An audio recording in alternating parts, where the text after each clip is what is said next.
안녕하세요. 지난번 시간에 이어서 또 인천 경제 이야기를 이어가는데요. 지역 경제는 그동안 좀 말씀드려왔듯이 네 부분으로 나눠져 있습니다. 실물 경제, 또 노동시장에 해당하는 일자리 경제, 그리고 두 시장을 돈으로 뒷받침하는 이제 금융 경제, 그 자금 시장이죠.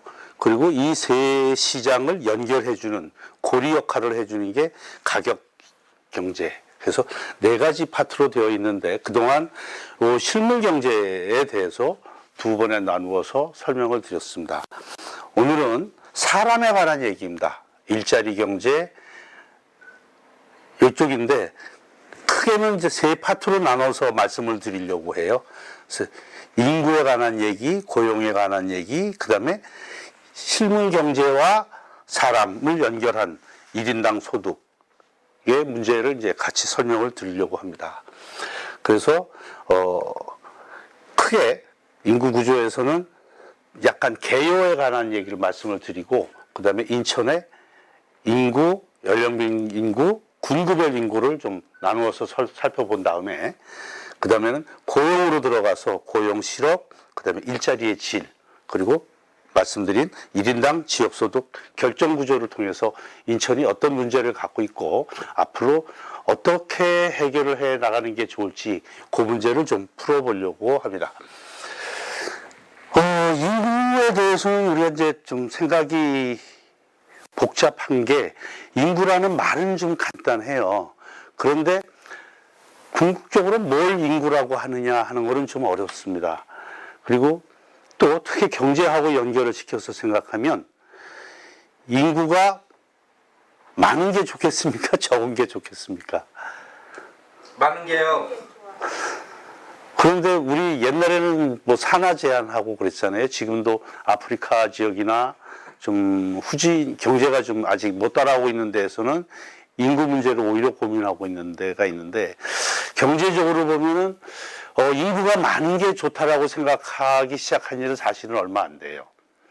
지금부터 한 3, 40년? 그런 정도밖에 안 돼요. 그러니까 우리나라도 80년대 후반까지도 인구가 많은 거를 썩 반가워하지 않았었습니다.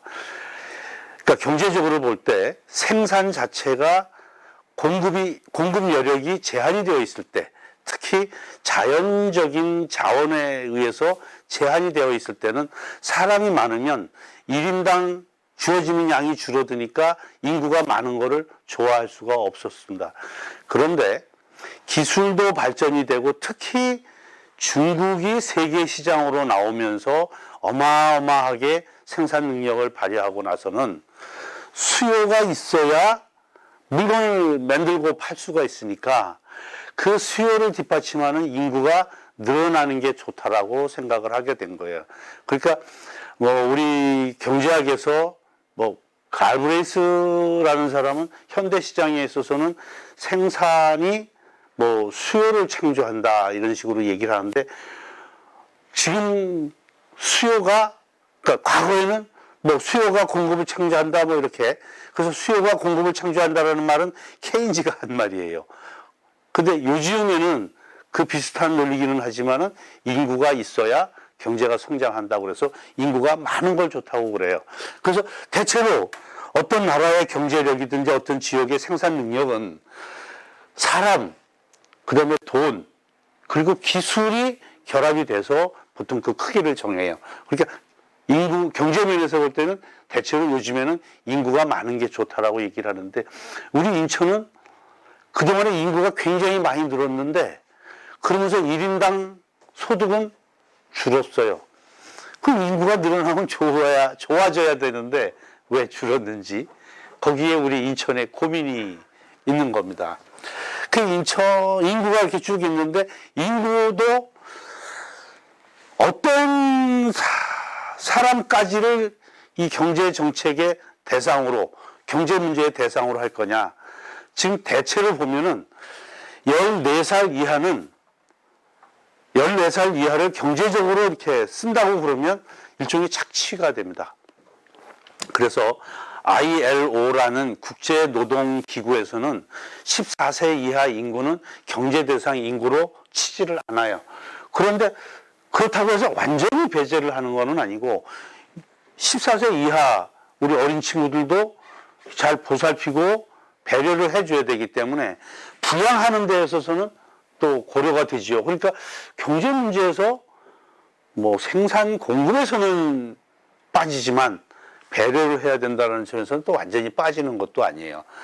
그 다음에 우리 인천으로 하면 말씀드렸지만 인천의 인구도 좀 복잡해요. 인천의 인구가 누가 인천의 인구냐, 누가 인천 사람이냐, 인천에서 나고 자란 사람만 인천 사람이냐, 지나가는 사람도 인천 사람이냐, 더군다나 외국인인 같은 경우에 여기 체류하고 있으면 다 인천 인구냐, 따지기가 어려워요. 그러니까 우리나라는 주민등록법이라는 게 있어갖고 14일 이상 있게 되면 주민등록을 옮겨야 될 의무가 있는데, 그러면 한 달 정도 지나갈 사람을 인구로 쳐야 될 건지 말든 건지. 그래서 그것도 좀 어려운 문제가 있어요. 뒤에 가서 좀 이따 다루도록 하겠습니다. 대체로 인구는 이 경제 문제에 있어서는 좀 나눕니다. 그래서 15살 이상 인구를 생산 가능 인구라고 생각을 해요. 그런데 생산 가능 인구에 들어가지 못하는 사람들이 있어요. 안 쳐주는 사람이 있어요. 그러니까 수입이 있는데도 법적으로 움직이지 못하는 사람들, 교도소에서 노역을 하는 사람들은 15살 이상이고 뭐 이러지만 인구로 보지를 않아요. 그래서 우리가 인구 계산할 때, 통계를 뽑을 때 주민등록상 인구를 딱 뽑으면 여기 생산 인구 계산하는 하고 숫자가 달라요. 그러니까 실무자들은 굉장히 고민을 하게 되는데 인구가 그렇게 해서 달라서 그렇습니다. 그래서 15세 이상 인구 중에 일부를 뺀 사람들이 이제 생산 가능 인구인데 뭐 거의 같다고 보시면 되고, 생산 가능 인구가 기본적으로는 15살 이상, 뭐 100살 살 때까지는 다 생산 가능 인구입니다. 그런데 요중에 65세 이상은 고령 인구로 보고 15세에서 64세까지를 생산 연령 인구라고 해서 별도로 또 통계를 내기도 합니다.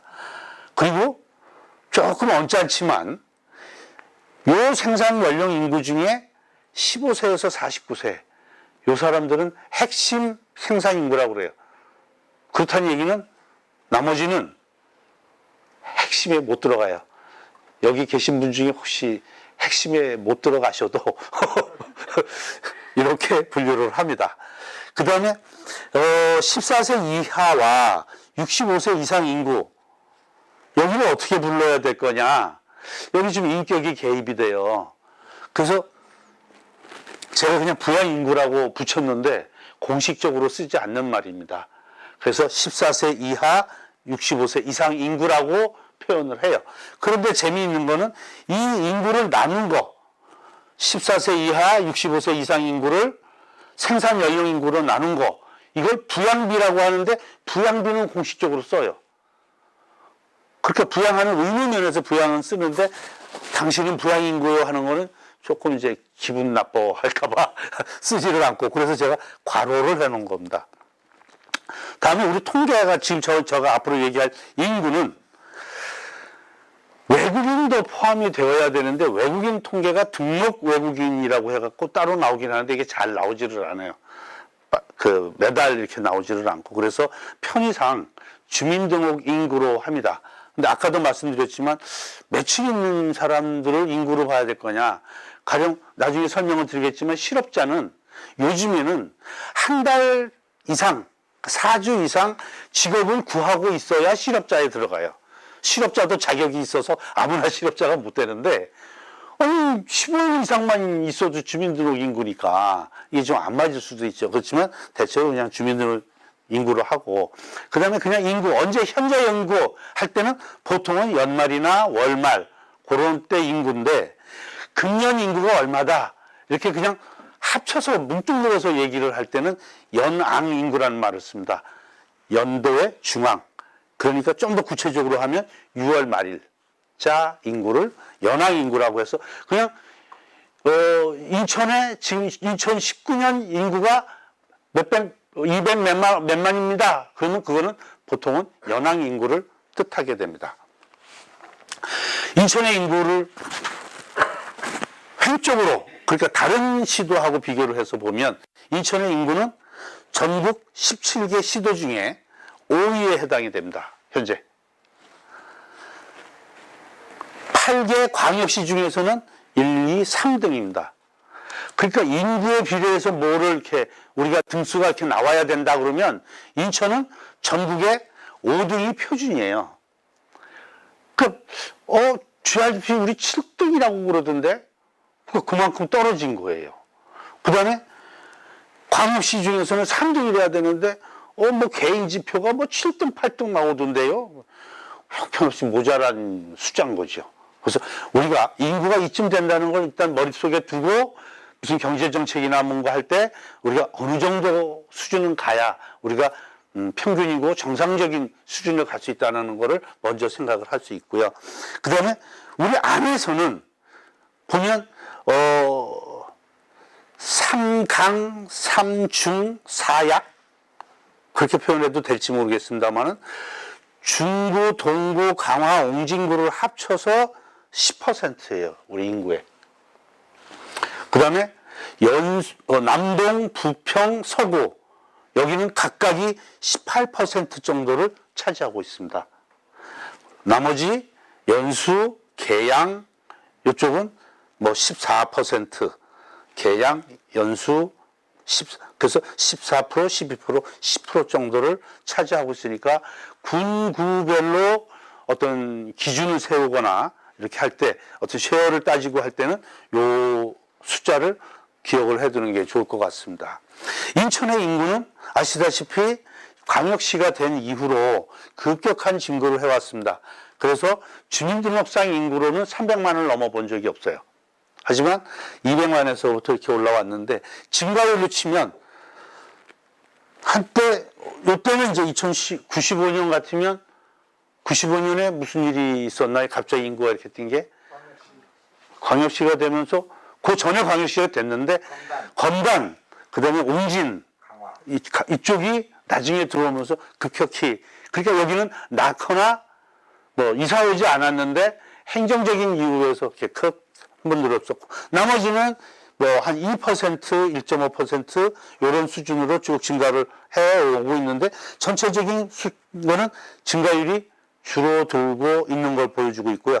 그렇지만 전국보다는 이때까지는 좀 높아왔어요. 그런데 지금은 인천이 연 0.15% 늘고 있는 데 비해서 전국이 0.14%에서 거의 같은 수준으로 지금 인구 증가를 보이고 있습니다.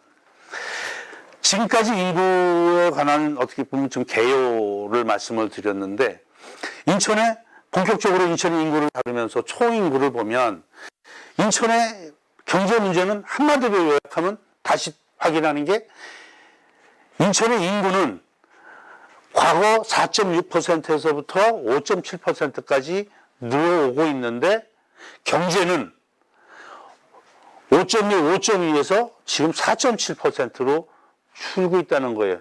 그러니까 총 부가가치에 해당되는 GRDP가 그렇다는 얘기입니다.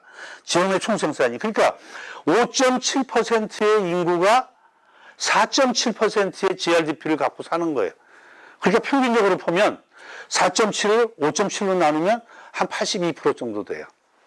그러니까 전국 평균의 82% 정도로 살고 있으면서 이 격차가 이 초록색 점선은 이 격차의 추세를 그린 거예요. 추세선이.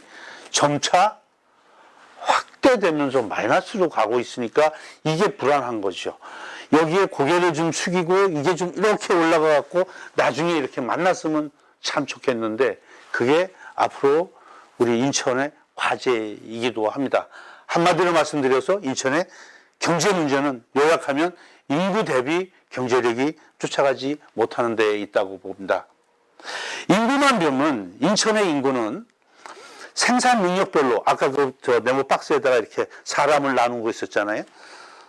좀 언짢기는 하지만 그거 나눠서 능력별로 보면 14세 이하 인구는 인천이 전국보다 조금 많아요. 그러니까 좀 많이 남는 편이에요. 다른 데 비해서. 왜 그러냐. 여기서 보면 15세에서 64세 생산 연령 인구를 보면 인천이 전국보다 2.2%포인트 정도 높아요. 그러니까 인천은 생산 능력이 있는 인구가 훨씬 많으니까 인구 면에서는 문제가 없다라는 거죠. 그 다음에 특히 25세에서 49세 여기가 인천이 많아요. 그러니까 애를 낳을 수 있는 나이가 여기가 많죠. 그러니까 애가 많아요. 그런데 이 애가 자라면 다시 줄어드는 걸로 가니까 문제예요. 그 65세 이상은 전국이 인천보다 훨씬 많아요. 그러니까 인천은 일할 수 있는 사람은 많고 부양에 해당되는 사람들은 적은 거예요.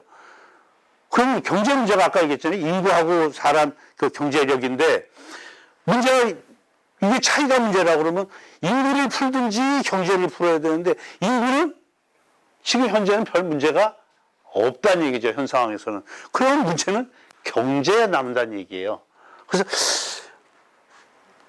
이거를 이제 앞으로 봐가야 되는데 보면서 가야 되는데 부양비로 따지면 전국이 45%인데 비해서 인천은 39.6%니까 5%나 차이가 나요. 굉장히 큰 차이입니다.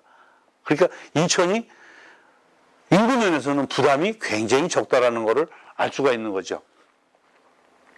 총 인구를 봤어요. 이거를 기간별로 어떻게 늘고 줄었는지를 봤어요. 이 표는 왜 제가 이 표를 여러분들한테 보여드리냐면 우리가 여기 상공회의소도 마찬가지고 어디도 마찬가지인데 우리가 지나가면서라도 인천 사람이라는 말을 써요. 누가 인천 사람이냐? 어디까지를 인천 사람으로 볼 거냐?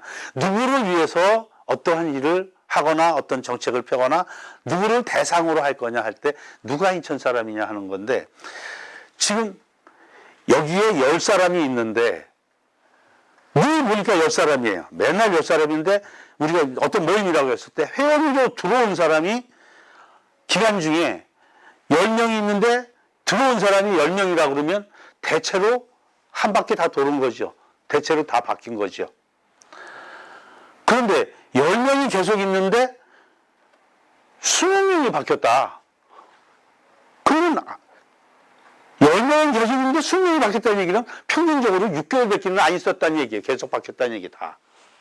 이걸 인천에다가 대입을 한 거예요.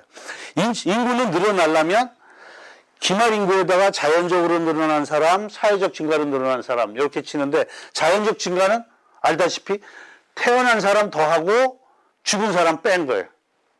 그 다음에 사회적 증가는 이사 온 사람 더하고 이사 간 사람 뺀 거예요. 그래서 자연적 증가가 출생에서 사망 빼면 순증이 되고 전입에서 전출을 빼면 순이동이 되는데 기타는 아까도 봤듯이 행정구역이 바뀌었다. 뭐 이런 것들 이런 게 이제 그 기타 증가가 되는데 직전 기말 인구와 그 다음 기말 인구 요 사이에 두 개를 합쳐서 나누면 기준 평균이 될 수가 있죠. 그래서 매년 말 인구를 해갖고 평균을 만들고, 그 다음에 요 기간 중에 늘어난 인구, 자연적으로 늘어났거나 사회적으로 늘어났거나, 늘어난 인구는 아까 동아리 같으면 들어온 인구에 해당이 되고, 죽거나 이사간 인구는 동아리를 탈퇴한 인구를 볼 수가 있잖아요.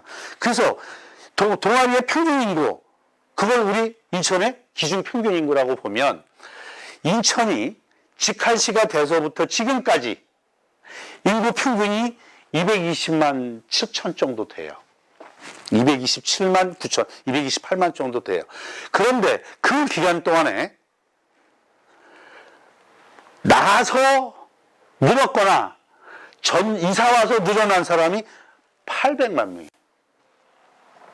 우리가 평균이 220만 명인데 800몇 명이 늘어났어요. 그러면 누가 인천에 있었던 거예요? 그러니까 인천은 몇 번을 바뀐 거예요? 그러면 4번을 바뀌어야 되잖아요. 그런데 이번 시각을 바꿔서 들어온 사람으로 치지 말고 나간 사람으로 쳐보자. 그랬더니 나간 사람이 600만이니까. 그동안에 인구가 늘기도 하니까 더 올라가잖아요. 그러니까 그래서 600만이에요. 그래서 들어온 인구로 치면 회전율이 2.7, 나간 걸로 치면 들어온 걸로 치면 3.5 회전율이, 나간 걸로 치면 2.7이에요. 해불양수라는 표현을 우리 그 지용택 이사장님 계시는데 이분이 그 말을 참 잘 쓰세요. 그러니까 우리 인천이 뭉쳐야 된다라는 뜻에서 바다가 들어오는 물을 따로 가리랴, 다 받아들여야 한다는 뜻에서 인천은 그야말로 들어온 사람이 지금까지 4배니까 누구를, 그래서 뭐 인천에서 초등학교 뭐 중고등학교를 나와야 인천 사람으로 친다거나 뭐 몇십 년 이상 살아야 이쪽으로 친다고 하는 거는 조금 인천으로서는 안 맞는 말이고, 어떻게 생각하면 인천인은 인천에 주민등록을 두고 현재 활약을 하고 있으면 다 인천으로 봐야 되는 거 아니냐. 그러니까 조금 넓게 생각할 필요가 있겠다 하는 건데, 그래도 자 92년까지만 하면 회전율이 나간 사람은 1.7배, 93년서부터 따지면, 그러니까 직할시 광역시 때 따지면 2.0. 그러니까 광역시 때 더 많은 인구가 들어왔다는 얘기죠. 이거를 제가 10년 단위로 나눠봤어요. 어느 때 얼만큼씩 하는지. 10년 단위로 하니까 1.1, 0.9, 0.8. 그러니까 지금은 2010년부터 따지면 100명이 있으면 한 88명이 바뀌는 거예요. 막 몇 배가 바뀌는 거는 아니에요. 이게 뜻하는 게 있어요. 그러니까 어떻게 보면 인구 면에서 인천이 굉장히 안정이 되는 건데, 좀 극단적으로 얘기하면 선거에서 이제는 인천 사람이 당선될 확률이 높아지는 거예요. 바뀌지를 않으니까. 그러니까 그전에는 인천의 선거판을 보면 우리나라 전국의 선거판을 짐작을 할 수 있었다. 왜? 사방에서 들어와서 현재 있으니까. 근데 지금은 요즘에 이제 인천에서 야구 구경을 만약에 보면 기아랑 SK랑 할 때 보면 옛날에는 3루가 더 많았어요, 사람이. 요즘엔 1루가 더 많아요. 그러니까 여기서 중고도 나서 자라갖고 한 40 된 사람들은 다 여기 사람들이잖아요. 야구장 가는 사람들은 그 사람들이잖아요. 그러니까 서서 부모하고 아버지하고 아들이 야구장을 가서 나눠지는 경우가 있어요. 아들은 1루 가고 아버지는 3루로 가요. 그래도 이제는 이렇다라는 게 우리한테 의미하는 게 굉장히 클 수 있다. 그래서 전체적으로 이 인구가 회전율이 잠수하면서 인천이 인구 면에서 안정화가 되고 있다라는 얘기예요. 지금까지는 과거 얘기를 했는데 앞으로 어떻게 될 거냐 하는 거예요. 인구가. 통계청에서 추계 자료를 발표를 해요. 인구가 어떻게 변할 것 같다 해서 뭐 40년, 60년 이렇게 발표를 하는데, 왜 그런지는 모르겠습니다만 지금 현재 통계청이 그 애를 낳는 비율, 출산율에 대해서 전망을 좀 낙관적으로 해요. 그래갖고 인천의 인구를 그 이제 중위 추정이 있고 뭐 저위 추정 뭐 이렇게 해서 그 낙관하는 정도에 따라서 나누는데, 중위로만 보더라도 인천의 인구가 한 2035년 정도까지 늘었다가 줄어드는 걸로, 그래서 300만이 이렇게 한 5만, 300, 한 5만 정도 이렇게 늘어났다 줄어드는 걸로 전망을 하고 있는데, 이거보다는 좀 비관적인, 그래서 제일 인구 증가를 적게 잡는 저위 추정에서도 한 20, 30년 이때까지 인구가 한 296만까지 늘었다가 줄어드는 걸로 이렇게 전망을 하고 있어요. 전 인구는 저위에서는 이렇게 줄어들고, 중위 추정에서는 이 정도 이렇게 늘었다 주는 걸로 하고 있는데, 이게 뭐 맞고 틀고를 굳이 따질 게 아니고 우리 인천의 현재 상황을 보자는 거예요. 현재 상황을 보면 인천 인구가 이번엔 분기에 몇 명씩 늘었는지를 그냥 쉬어서 이렇게 쭉 표시를 한 거예요. 그랬더니 2015년부터 지금까지 이렇게 분기별로 쭉 표시를 했더니, 아니 세상에 요쯤 지나가면서부터는 2018년 말부터는 인구가 줄어들고 있는 거예요. 늘어나는 게 줄어드는 게 아니고 그냥 마이너스로 가고 있다는 얘기예요. 그러니까 이렇게 되고 있는데 뭘 35년까지 인구가 늘었다 줄어 지금 눈앞에서 줄고 있는데 그죠? 그래서 인구는 줄어들겠다. 내용별로 자연적 증감을 보면 이 파란색은 출생이에요. 출생 인구가 분기당 한 6,000명, 6,500명 정도 되는 게 지금 4,000명 정도 되고 돌아가시는 분은 3,400에서 3,700으로 늘었어요. 왜 돌아가시는 분이 더 늘까요? 고령 인구가 워낙 늘어나는 거예요. 그러니까 고령화가 되더라도 병 잘 고치더라도 돌아가시는 분이 많은 거는 워낙 고령 인구가 많이 들어서 그래요. 그래서 자연적 인구가 이렇게 줄고 그다음에는 이사 와야 되는데 전입 인구가 이 파란색인데 빨간색이 전출 인구예요. 대체로 여기는 전입 인구가 많았었는데 이제는 전출 인구가 많은 거예요. 그래갖고 사회적 증가도 이미 줄어들기 시작해갖고 인천 인구의 증가를 기대하기가 어려워졌다라는 말씀이고요. 연령별 인구는 이게 이제 전망이고 지금 현재 다시 연령별 인구를 보면 말씀드린 대로 생산에 참여할 수 있는 60세까지 이쪽 인구가 이렇게 많아요. 그런데 이거를 증가율로 보면 55세 이상은 이렇게 크게 증가를 하고 있어요. 특히 증가율로 치면 연세가 많을수록 증가율이 엄청나게 커요. 여기는 다 마이너스예요. 그런데 요 25세에서 29세만 플러스예요. 왜 그럴까요? 25세에서 29세면 대체로 여학생들 같으면 대학교 졸업하고 초년생이고 남학생들 같으면 군대 가고 막 그럴 나이들이에요. 이거는 요거의 에코 세대예요. 요 사람들이 워낙 많아서 그 사람들이 나은 사람도 많은 거예요. 그러니까 에코 세대가 아니면 인구가 다 줄어들고 있는 거예요. 그러니까 현재는 좋아요, 인천이. 생산하는 인구도 좋은데 이게 지금 한 5년 사이에 본 거예요. 이렇게 심각하게 빠져나가고 있으니까 계속 나타나기가 어렵다라는 거죠. 그래서 연령별로 봤고 이번에는 군구별로 좀 보자는 거죠. 군구별로 보면 지금 여기는 여기가 주황색이 16 그 생산 연령 인구들이에요. 대체로 섬 지역 강화, 옹진, 중동, 옹진 이쪽을 제외하고는 대체로 이렇게 이쪽 인구가 많은 상태에서 비교적 양호한 모습을 보이고 있고 또 연령 그 부양비도 이쪽이 좀 높은 편이고 여기가 좀 낮은 편이고 또 신도시에 가까울수록 부양비가 좀 낮은 편이에요. 그런데 이 인구의 증감을 통해서 향후를 전망을 해보자 하는 거예요. 이동 이런 걸 지금 해서 주황색 인구는 아까도 말씀드렸던 생산 연령 인구고요. 이 회색은 65세 이상, 파란색은 14세 이하예요. 그러니까 파란색과 회색을 더하면 부양해야 될 인구고 이 주황색 인구가 벌어먹인이라고 일해야 될 인구들이에요.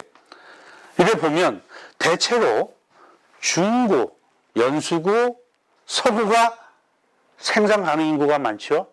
그 다음에 부양 대상 인구가 많으면서 생산 인구가 거꾸로 줄어들고 있는 계양, 부평, 동구, 미추홀구. 부평구 같은 경우는 계양구 다 줄어들고 있는데 노인네만 늘고 있어요. 자, 지금 바람직하다는 모습을 보이고 있는 서구, 연수구, 중구의 공통점이 뭐죠? 경제 자유구역에 속해 있는 지역입니다. 우리가 얘기하는 신도심 이 지역이에요. 인구가 인구 한참 많은 사람이 많은 동네와 적은 동네를 어떤 대책으로 균형을 이루게 해야 될 거냐 하는 거예요. 이게 산업정책만으로 되는 거냐 하는 거죠. 인구정책이 따라가 줘야 되는데 인구정책을 어려운 게 시가 전체를 놓고 어디는 인구정책, 어디는 축소정책 이렇게 하기가 어려워요. 실제로 각 군구가 나름대로 정책 기능을 갖고 노력을 해야 되는데 아직 이에 대한 인식이 그렇게 되어 있지 않아요. 그래서 이거는 우리가 신구 도심 간 격차 완화, 균형 이런 면에서는 인구 면에서의 대책. 그러니까 인구는 사실 결과잖아요. 거기에 사회, 문화, 교육, 경제가 다 그 밑에 깔려 있어요. 이게 한꺼번에 따라가 주지 않으면 안 된다라는 얘기인데 아까는 인구 나이 갖고 따졌어요. 여기는 우리 인구 이동을 출신 갖고 따져본 거예요. 빨간색은 인천 안에서 움직인 사람들이에요. 올라간 건 플러스가 된 거고 내려간 거는 이사 가서 없는 줄어든 거고 파란색은 인천 밖에서 인천으로 들어온 사람들이에요. 서울, 이 경기에서 들어온 사람들이에요. 자, 보면 연수, 서구, 중구 인구가 늘면서 인천 안에서 들어오기도 하고 인천 밖에서 들어오기도 하고 특히 서구는 인천 안에서 들어왔어요. 서구는 뭘 말하는 거예요? 인천 이렇게 이사 많이 들어온 데가 어디예요? 서구에? 청라, 검단. 청라. 주로 청라 쪽이죠. 중구는 밖에서 많이 들어왔어요. 인천 안에서보다. 어디가 그랬겠어요? 그렇죠. 영종. 영종 일동 인구가 엄청나게 늘고 있습니다. 연수구는 안에서도 많이 들어오고 밖에서도 많이 들어왔어요. 그런데 계양 부평 보면 부평에서 인천 안으로 인천 안에서 이렇게 이사 간 거예요. 인천으로. 계양구 인천으로 이사 간 거예요. 밖으로도 많이 이사 갔는데 계양구는 부평구에 비해서 인천 밖으로 많이 이사 간 거죠. 자, 계양이나 부평 이 사람들이 어디로 이사 갔을까요? 연수나 서구. 거의 대부분 아마 서구로 가고 일부가 연수, 중구로 갔을 거예요. 그죠? 거리상으로 보면 청라 쪽으로 갔을 가능성이 꽤 높아요. 어쨌든 이렇게 빠졌다는 얘기죠.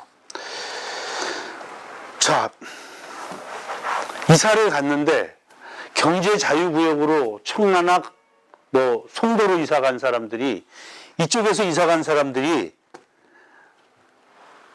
가급적이면 가능한 부자가 이사 갔겠어요? 못 사는 사람들이 이사 갔겠어요? 부평이나 계양에서 서구나 송도로 간 사람들이 우리가 그냥 짐작할 수 있는 거는 대체로 잘 사는 사람들이 갔을 거라고 봐진단 말이에요. 그렇게 짐작이 된단 말이에요. 그러면 청라, 이 부평, 계양, 뭐 동비초 이런 데는 생산이 활발한 돈 많은 사람들이 이사 갔다는 얘기예요. 그리고 돈이 상대적으로 적은 부양 대상 인구가 남아있을 뿐만 아니라 늘어났다는 얘기예요. 군구간 균형 발전을 어떻게 해야 되겠냐. 그렇게 치면 계양, 특히 계양 부평은 공동화 현상이 생기는 거예요. 경제력에서. 인구가 뒷받침을 안 해줘요. 그러니까 우리 신구 도심 간 격차 완화를 하려면 우리가 뭘 해야 되겠냐 하는 게 중요한 거예요. 이게 우리 앞으로 산업구조 개편에서도 굉장히 중요한 그런 문제라는 것이죠. 여기까지 하고 조금 쉬어서 다음 또 연결을 하도록 하겠습니다. 예, 좀 편하게 쉬셨습니까? 이제 전반에서는 인구에 대해서 말씀을 드렸는데 그 인구가 이제 일자리를 갖고 이제 뭐 취직도 하고 이렇게 해야 되는데 그런 구조를 이제 고용 구조라고 하고 이제부터는 고용 구조에 대해서 좀 보도록 하겠습니다. 인구를 아까 생산 능력에 따라서 이렇게 구분을 한다고 그랬는데 고용에서는 인구를 그 경제 활동하고 있는 상태에 따라서 또 구분을 좀 합니다. 그래서 15세 이상 생산 가능 인구를 두고 그 생산 가능 인구는 크게 둘로 나눠집니다. 경제 활동 인구와 비경제 활동 인구. 그래서 경제 활동을 하고 있는 사람과 경제 활동을 하지 않는 사람. 그런데 경제 활동 인구는 다시 또 둘로 나눠집니다. 취업자와 실업자. 그런데 실업자는 직장을 구하고 있는 사람입니다. 그러니까 반드시 구직자는 실업자입니다. 이게 이제 가끔 이제 개념이 좀 헛갈리기는 하는데, 그래서 어쨌든 경제활동인구는 취업자와 실업자로 나눠진다는 얘기고요. 근데 이 사람들의 비율, 그래서 취업자를 생산 가능 인구로 나눈 거를 고용률이라고 해요. 그래서 고용률은 국가정책적인 차원에서 보면 응당 일을 해서 먹고 살아야 될 사람이 몇 %나 일자리를 갖고 있느냐, 이게 고용률입니다. 그러니까 고용률은 어떤 나라가 사람들의 일자리를 통해서 정상적으로 운영이 되려면 가장 중요하게 판단을 해야 될 지표지요. 경제활동 참가율은 인구 중에 일할 의사가 있거나 일을 하고 있는 사람들의 비율이 얼마냐 하는 거죠. 그래서 생산 가능 인구, 15세 이상 인구 중에 실업자, 취업자 다 합쳐서 경제활동 인구로 나눈 인구, 이걸 경제활동 참가율이라고 합니다. 국가의 어떤 그 경쟁력이랄지 생산 능력 같은 거를 생각을 할 때는 경제활동 참가율이 굉장히 중요하죠. 그러니까 경제 개발 계획을 한달지 장기 계획을 세울 때 국가에서는 경제 활동 참가율이 높아지도록 이 계획을 세워 나가야 되겠. 그러니까 경제 활동 참가율이 높아지려면 실업자, 취업자, 실업자 있고 그 다음에 경제 활동 인구로 들어올 수 있는 사람이 누구예요? 경제 활동을 안 하고 있는 비경제 활동 인구에서 데리고 와야 돼요. 그 비경제 활동 인구는 어떤 사람들이냐? 쉬고 있는 사람, 힘들어서 쉬고 있는 사람, 그 다음에 취업을 준비하고 있는 사람, 학교에 다니고 있거나 학원에 다니고 있거나 간에 취업을 준비하고 있는 사람, 그 다음에 애를 키우고 있는 사람, 또 전업주부, 이런 사람들이 다 비경제활동 인구에 들어가요. 그러니까 이 비경제활동 인구를 어떻게 이쪽으로 끌어올 거냐 하는 것도 상당히 큰 문제예요. 그러니까 지금 우리나라 같은 경우에 앞으로 인구 절벽으로 해갖고 경제활동 인구가 모자란다 그러면 제일 먼저 생각해야 될 사람들이 쉬고 있는 사람, 그 다음에는 전업주부, 이런 식으로 차례차례 경제활동 인구로 옮겨오도록. 근데 경제활동 인구를 이 사람들이 옮겨오면 당장 일자리가 없으니까 실업률이 확 늘어나겠죠. 그러더라도 한 나라의 경제력을 키우기 위해서는 이 사람들이 필요하다는 거예요. 그러니까 실업자도 굉장히 중요하다는 말씀입니다. 그 다음에 실업률은 경제활동 인구 중에 실업자가 몇 사람이냐 하는 거예요. 그러니까 이거는 우리 고용대책 보통 얘기하잖아요. 그럼 고용대책이라는 게 뭐냐? 고용을 많이 하게 하는, 그래서 일자리를 많이 만드는 그런 일인데, 실제로 그 내용을 뒤집어 보면 일자리 갖고 있는 사람은 걱정이 없잖아요. 그러니까 일자리 없는 사람에 대한 걱정이잖아요. 그러니까 실업대책이 고용대책이에요. 근데 그 말을 우리는 실업대책이라는 말 잘 안 쓰고 고용대책이라는 말을 자주 쓰게 되죠. 그래서 가장 급한 대책은, 장기적인 대책은 경제활동 인구, 경제활동 참가율이 중요하지만 가장 급한 일은 당장 일할 의사가 있는데 일을 하지 못하고 있는 이 사람들에 대한 대책, 실업 대책이 더 중요하게 되죠. 그런데 이 인구도 조금 보면 우리가 혼동이 되는 부분이 있어서 조금 설명을 하려고 그래요. 수입이 있지만 현역 군인이랄지 공익근무요원이랄지 상금 예비역, 이런 사람들은 이동을 하게 되면 사실은 법을 위반하게 돼요. 그러니까 법에 의해서 지금 하고 있는 일을 하고 있어요. 교도소 수감자가 뭐 어떻게 할 수 없잖아요. 그래서 이 사람들은 생산 인구 자체에서 계산을 안 해요. 인구에서 빼고 계산을 한다는 얘기죠. 그 다음에 예를 들어서 일주일에 1시간 자문을 해주고 명칭이 거맙이라는 돈을 받고 있는 고문이라는 사람. 일주일에 1시간 달랑 일하고 있는데 이 사람은 뭐냐? 실업자냐, 취업자냐? 지금 기준은 먹고 살만하냐를 따지지 않고 일주일에 1시간 이상 일하고 있으면 취업자로 봐요. 그러니까 이건 좀 통계가 과하지 않느냐. 일부러 실업률 줄이기 위해서 통계청이 좀 이상하게 잡지 않았냐. 이건 우리나라 통계청이 정한 일이 아니에요. ILO가 국제적인 기준으로 그렇게 정한 거예요. 그래서 조금 과한 기준인 것 같아도 일주일에 1시간 이상이면 취업자가 되는데, 제조업 같은데 이렇게 경기가 갑자기 불황이 되면 사람들이 어디로 가요? 집으로 가는데 놀 수 없으니까 집에서 일을 해요. 그럼 가족들을 도와서 농업에 종사를 하는데, 자기가 만약에 사업자인 것 같은 경우는 여름 한철에 가갖고 일이 그렇게 많나요? 그러면 실업한 사람이 놀며 쉬며 일을 하는데 일주일에 1시간 이상 일을 한단 말이에요.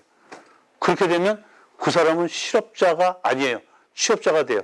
그래서 통계를 보다 보면 제조업이나 건설업이 줄어들면서 농업 취업자가 확 늘어날 때가 있어요. 이런 경우는 우리가 취업자지만 좀 잘 구분해서 생각을 해야 돼요. 그러니까 취업자지만 사실상 굉장히 어려운 취업자에 해당이 된다라는 거예요. 그 다음에 이런 예, 직장을 구하기 위해서 입사 원서를 낸 아르바이트 학생. 아까 학생은 학교를 다니고 있으면 비경제 활동 인구로 봤잖아요.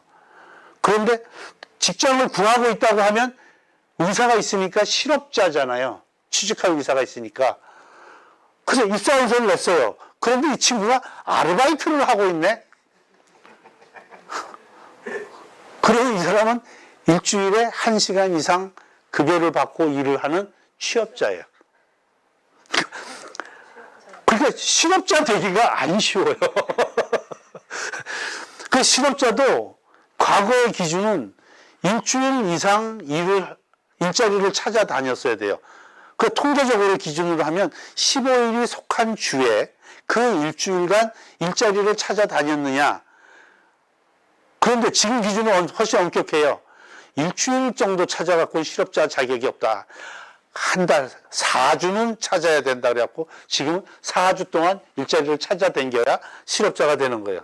자, 똑같은 비슷한 예인데 아버님 농장에서 직장을 잃고 아버님 농장에 가서 일을 하는 거예요. 근데 아버지가 월급을 안 줘. 그냥 해. 뭐 애비한테 와서 일을 하면서 돈까지 받으려고 해. 그래갖고 일을 하는 거예요.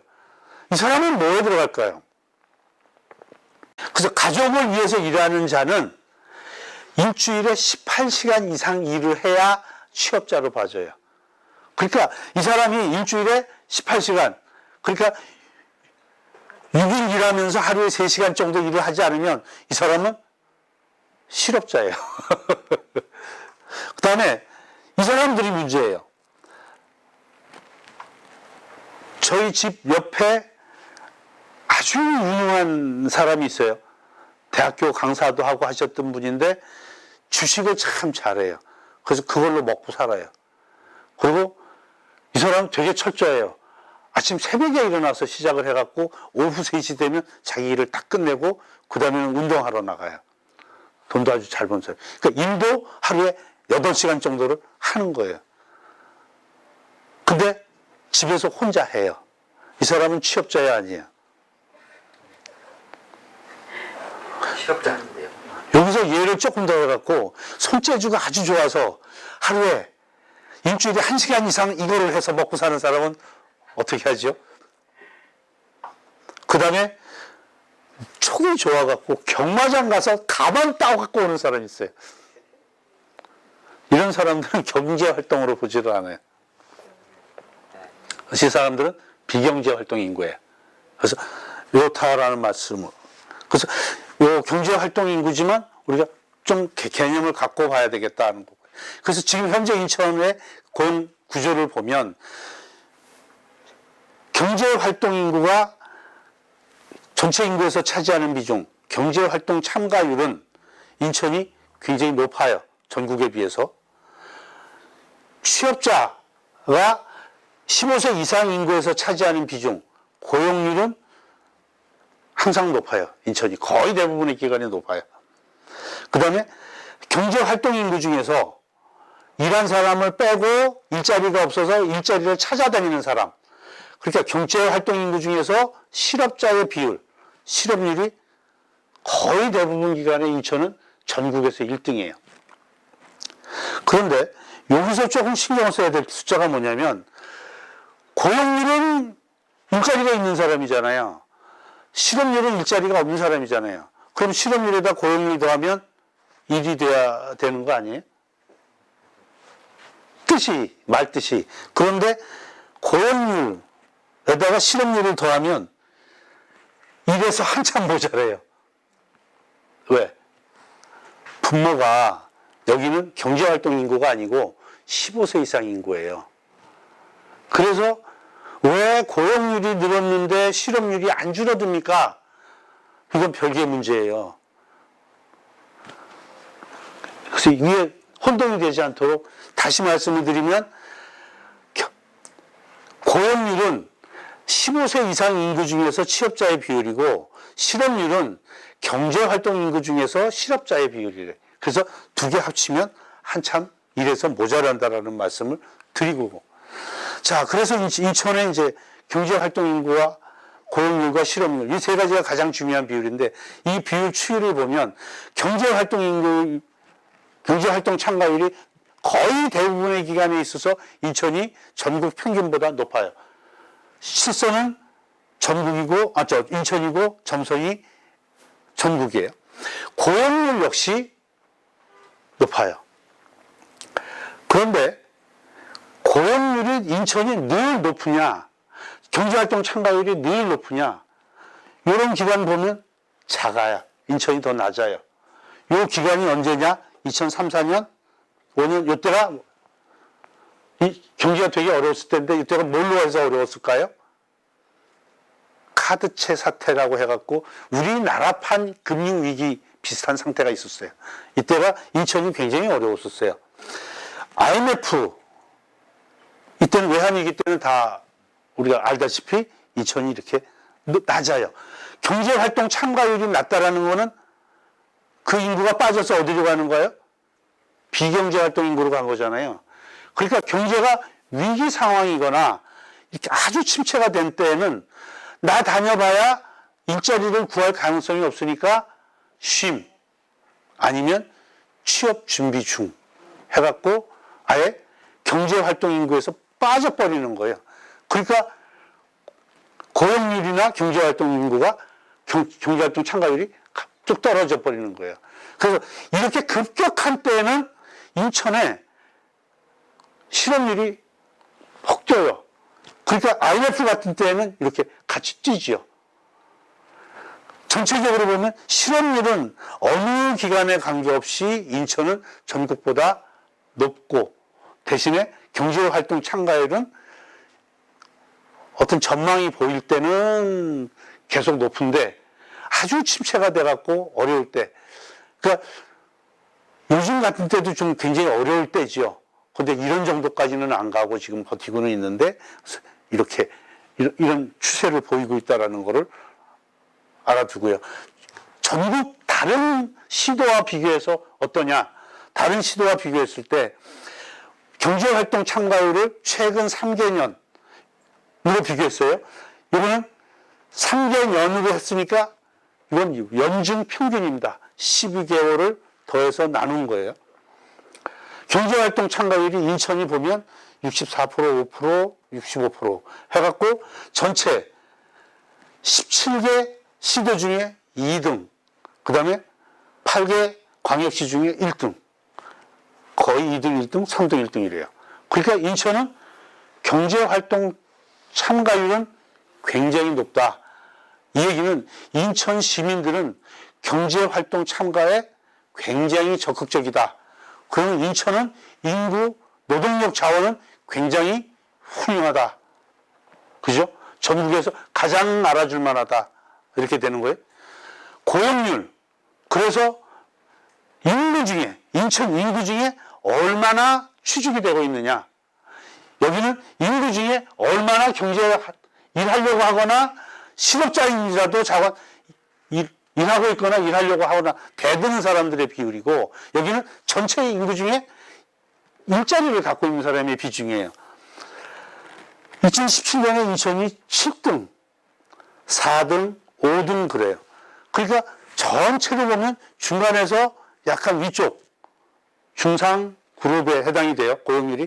그런데 8개 시도 중에서 보면 1등, 1등, 1등. 그러니까 인천은 인구 대비해서 일하고 있는 사람의 비중이 굉장히 높은 도시예요. 그런데 왜 전국하고 비교하면 떨어지느냐? 이게 산업 특징이 뭐냐면, 예를 들어서 제주도 고용률이 늘 1등이에요. 왜 그럴까? 제가 제주 본부장을 1년 반을 했었는데, 거기는 실업이 될 가능성이 별로 없어요. 여기는 관광 안내를 해도 되고, 감귤 농사라는 게 있어요. 귤. 집집마다 귤을 심는데, 이거는 그렇게 일손이 많이 들어가지를 않아요. 그래서 대부분 사람들은 직장이 한 2-3개쯤 되는 셈이니까. 그러니까 이거 하나 떨어져도 장사하다가 안 되면, 아유, 감귤 농사 하지. 감귤 농사 너무 힘들면, 아유, 나 골프장 캐디 할래. 할 게 많아요. 그 농사 지역을 보면 대체로 고용률이 높아요. 그래서 이 고용률은 이 조지역하고 직접 비교하기는 좀 어려운 면이 있어요. 그렇지만, 인천은 일하려는 의지, 일하고 있는 것도 굉장히 높고 취업률이 굉장히 높다. 그런데 실업률을 보니까 전국 평균이 3.78 정도인데 인천은 4.34, 4.6 요 정도 수준이에요. 17개 시도 중에 1등, 4등, 1등.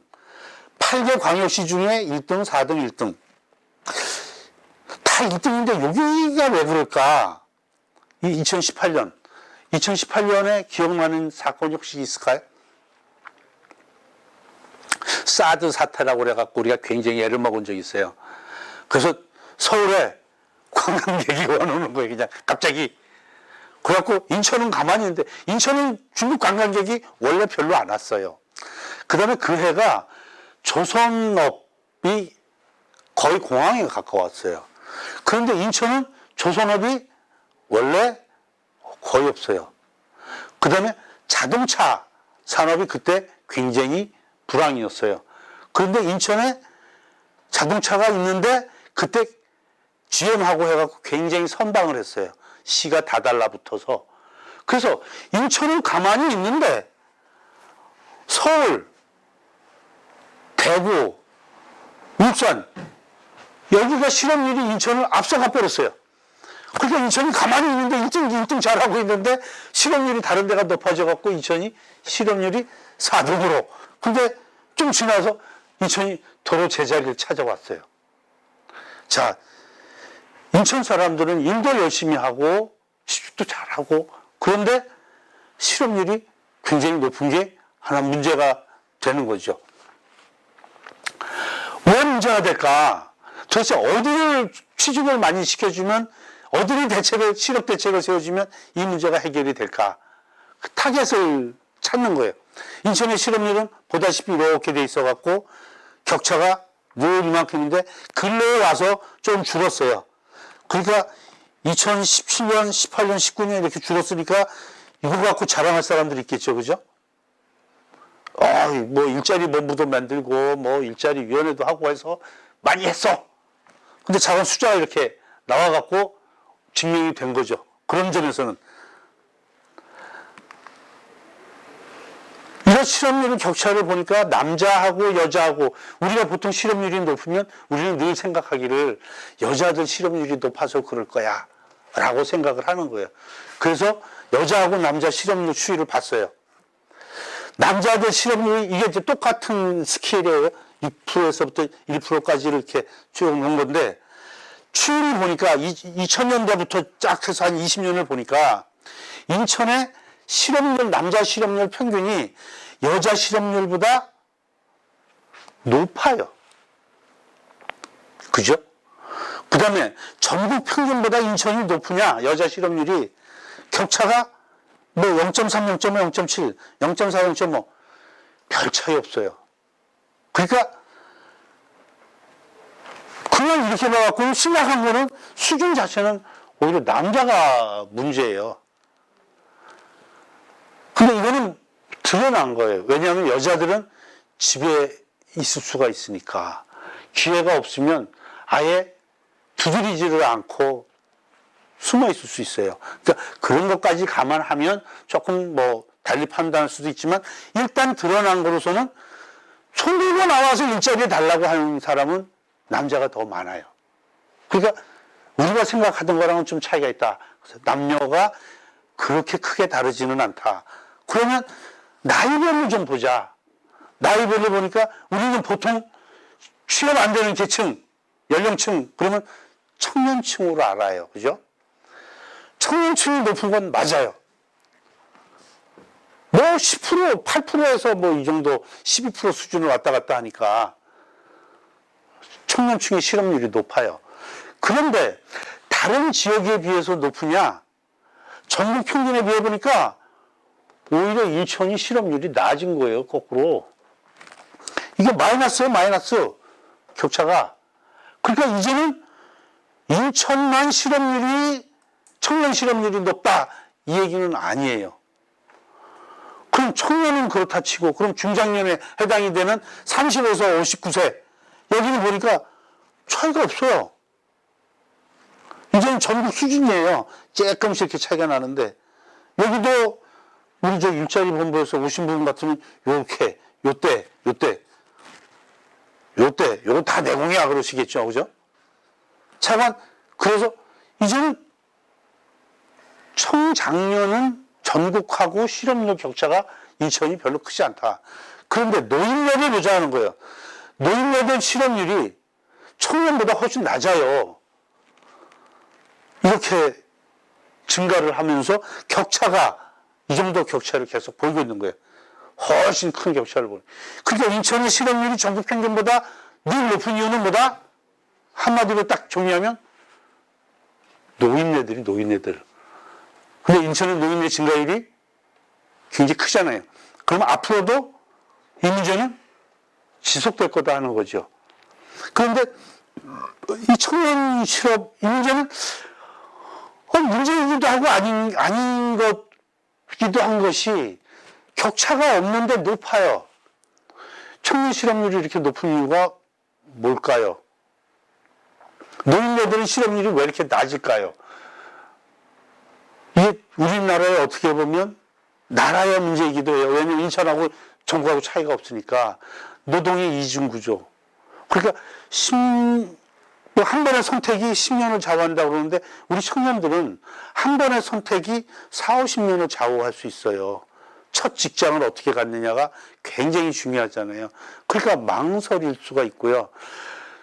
노년층은 자기만 먹고 살면 돼요. 65세 이상 되면 대부분 다 내보내고 나만 먹고 살면 돼요. 그러니까 급여 수준 그렇게 중요하지 않아요. 근데 젊은 친구들은 앞으로 일이 큰 일인데 어떻게 그걸 마구 정해요. 그러니까 조건이 까다로워질 수밖에 없어요. 그 다음에 평판이 저 같은 경우 무슨 일을 해도 저는 아무 불편이 없어요. 제가 서클 같이 했던 중요한 아주 존경하는 선배 한 분은 지금 청소하고 계세요.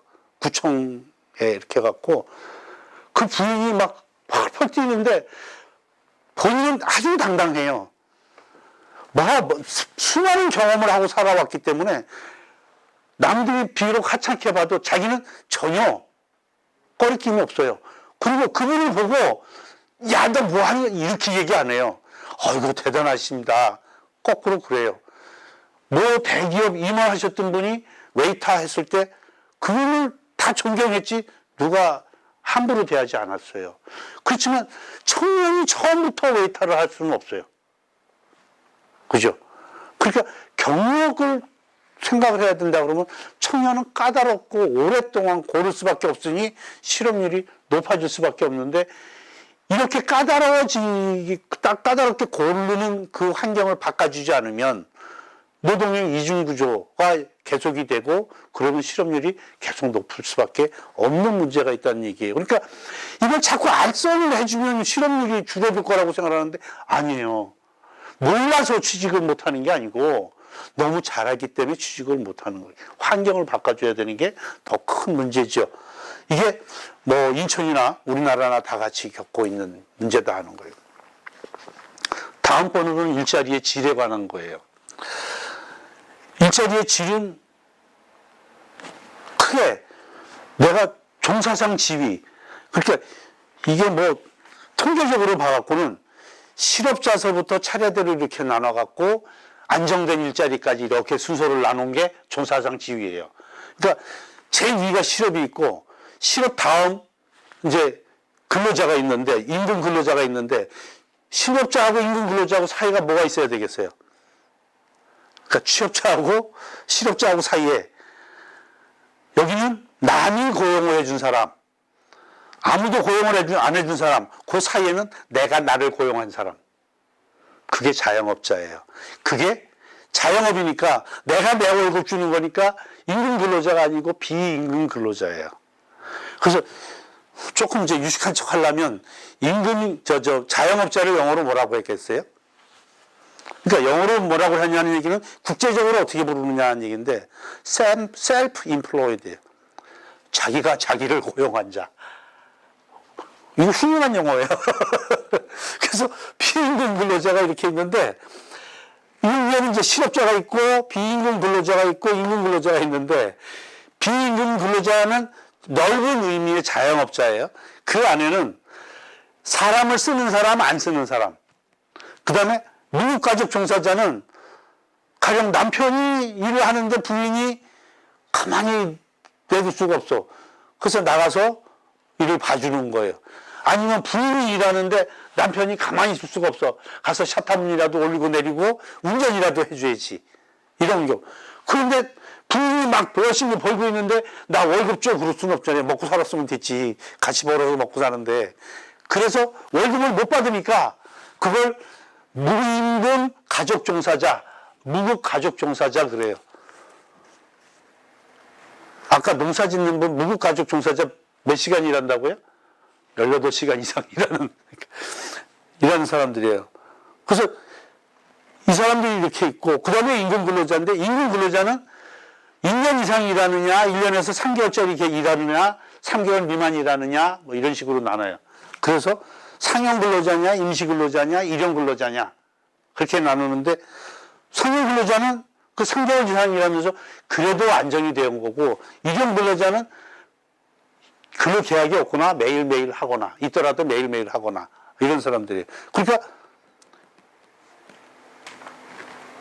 여기보다는 여기가 지위가 높은데 지위가 여기서부터는 이쪽으로 가면서 더 높은 거죠. 그 다음에 여기는 직종별로 이건 뭐 높낮이가 아니고 어떤 일을 하느냐 하는 건데 이건 전국하고 인천을 이렇게 나눠서 비교를 해보면 특별히 설명할 부분은 제가 색깔 있는 걸로 이렇게 표시를 했는데 인천은 임금 근로자가 전국이 25% 정도, 4분의 1 정도 되는데 인천은 5분의 1 정도 돼요. 그러니까 자영업자가 인천은 한 5% 정도가 적어요. 자영업자가 불안하고 힘드니까 자영업자가 적으면 좋은 거죠. 대체로 잘 사는 나라는 자영업자가 작아요. 자영업자 비율이 낮아요. 그 다음에 시 중에서도 좀 고도화되어 있고 하면 자영업자 비율이 낮아요. 그런데 인천은 잘 살아서 고도화돼서 자영업자 비율이 낮을까요? 왜 인천은 낮을까요? 자영업자 비율이? 인천은 해불량수의 도시예요. 밖에서부터 이렇게 들어와요. 그런데 저마다 들어오면서 집을 짓고 들어오는 게 아니고 대부분의 경우는 아파트 단지가 생기면 글로 들어와요. 그죠? 그죠? 어떤 지역을 통째로 개발을 해갖고 들어와요. 송도, 신도시에 가정집 없잖아요. 물론 다가정집이지만 우리가 아는 그런 주택 그런 거 없잖아요. 또 지금 여기도 마찬가지죠. 뭐 미추홀구도 지금 개발을 하면 대규모 아파트 단지가 들어와요. 거기에 자영업자가 들어갈 데가 없는 거예요. 그러니까 인천은 도시가 생기면서 계획도시화돼서 그렇게 커갔기 때문에 상대적으로 자영업자가 들어갈 데가 없었던 거예요. 그러니까 구도심에 자영업자들이 몰려져 있는 거죠. 그러니까 평균적으로 인천은 자영업자가 적어요. 자영업자가 적다라는 얘기는 스스로 자기를 채용하는 사람들의 비율이 적다.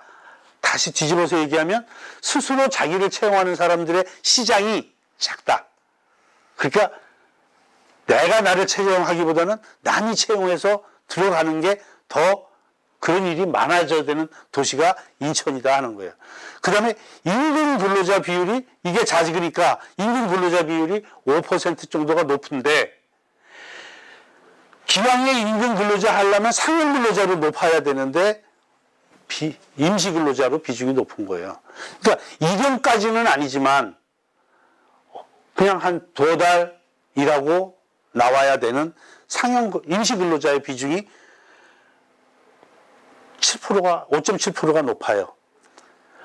100의 5.7%가 높은 게 아니라 17의 5.7%가 높은 거예요. 여기에 17명 있으면 여기는 23명이 있는 거예요. 그러니까 17명보다 5명이 더 많은 거예요. 그러니까 얼마나 많은 거냐 그거죠. 그 다음에 직종별로 보면 여기는 우리가 뭐 특별히 뭐 그럴 것보다도 관리 전문가는 대체로 급여 수준이 높죠. 퀄리티가 높고 부가가치가 높은 쪽에서 일을 하게 되는데 그 비율이 인천이 낮아요. 그 다음에 서비스 판매, 특히 판매 종사자, 이게 다른 데보다 높은 거예요.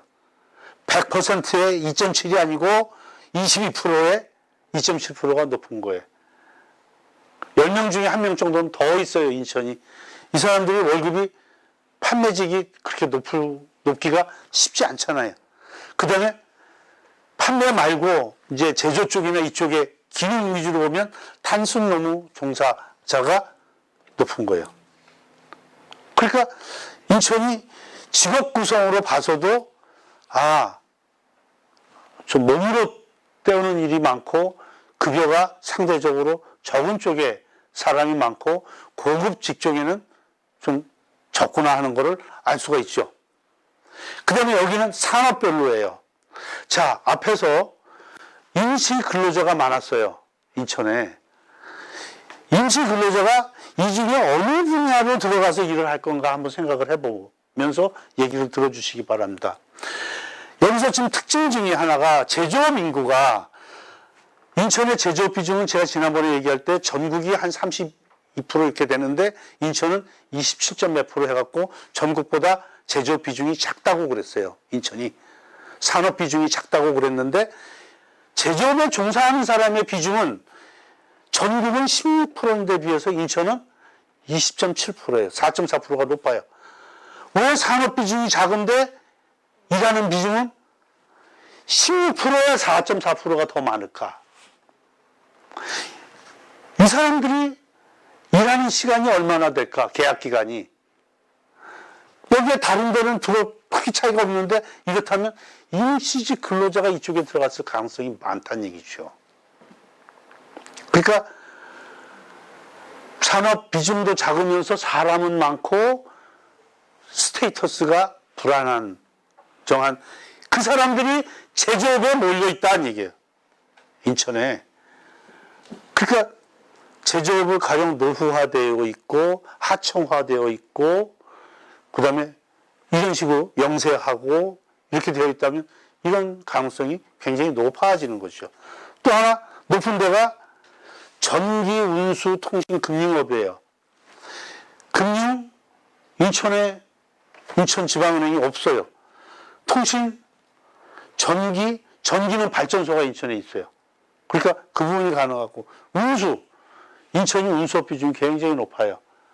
운수업 비중에는 뭐 공항에서 일하는 사람들이 높아서 운수업도 높겠지만은 배달 이런 쪽에 일도 굉장히 높아지고 자주 이 취업자 수가 자주 바뀌어요. 이쪽 비중이. 파일럿 수가 자주 바뀌지는 않아요. 발전소에 일하는 분이 자주 바뀌지는 않아요. 그렇게 자주 바뀌고 하는 거는 운수업 비중이 배달 이런 쪽에 3달 이내에 일할 수 있는 이런 사람들의 비중이 굉장히 높다는 뜻을 여기에 내포를 하고 있어요. 그 다음에 나머지는 취업 시간별이에요.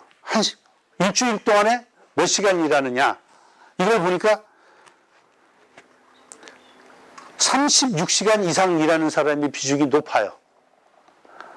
그러면 이런 스테이터스로 오랫동안 일하면서 주당 평균 취업 시간이 더 많고 월급은 평균적으로 28만 원이 적은 거예요. 일주일에 평균 1시간씩 더 일을 하면서 월급은 적고 스테이터스는 상대적으로 낮고 하는 일은 비교적 월급이 적은 일 쪽에 가고 이런 게 인천의 일자리의 질이 이렇게 되어 있으니까 다 그렇다라는 게 아니라 조그만씩 차이가 그래서 인천의 그 취업 고용 구조로 봐서는 조금 전국 평균에 비해서 불리하게 구성이 되어 있다. 그러니까 우리가 앞으로 어떤 쪽에 문제를 갖고 어떻게 해결해 나가야 될지를 짐작할 수 있는 얘기다 하는 겁니다. 요까지 얘기를 하고 나면 이제 질문이 생기는 거죠. 고용률이 높다면서 아무리 그게 별개라고 하더라도 실업률이 계속 높은 게 이상하지 않냐.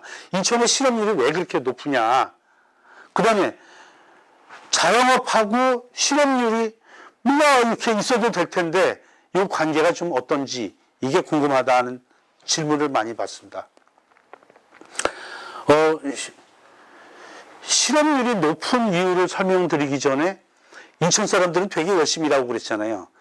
경제활동 참가율도 높고 고용률도 높고 경제활동 참가율이 높다는 얘기는 일하자고 손드는 사람이 많다는 얘기고 그런 건데 일단 실업률을 계산하는 방식을 먼저 보면 실업자는 구직자, 구직자는 실업자예요.